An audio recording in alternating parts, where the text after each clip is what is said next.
Those comments from the president, as we mentioned, came in the middle of his hard sell on that nuclear deal with Iran. And he had some tough words for those vowing to force a showdown over the deal in Congress. Our senior White House correspondent, Chris Jansing, has more on that for us. Even by Washington standards, the political fight over the Iran nuclear deal is intense, and the White House is on offense. So this deal is not contingent on Iran changing its behavior. It's not contingent on Iran suddenly operating like a liberal democracy. It solves one particular problem, which is making sure they don't have a bomb.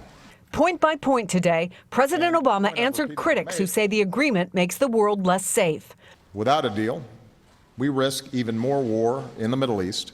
Virtually every Republican member of Congress and presidential candidate is opposed to the agreement. The president's announcement yesterday is just another in the series of his lies.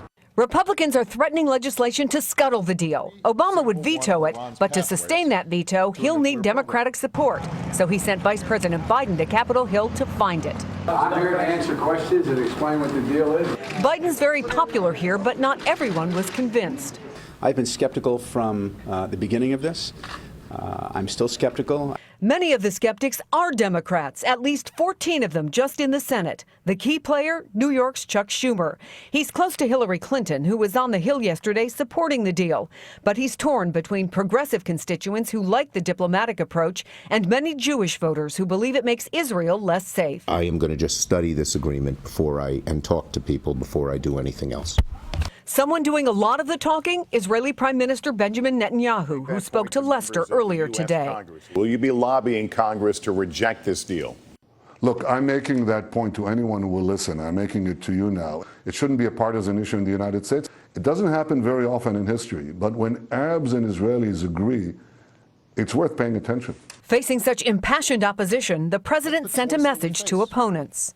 If we don't choose wisely, I believe future generations will judge us harshly for letting this moment slip away.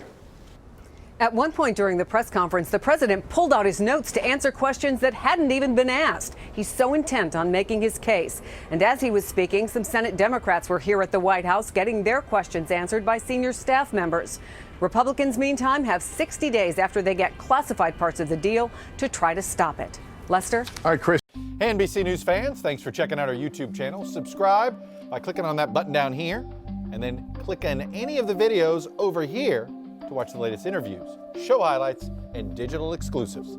Thanks for watching.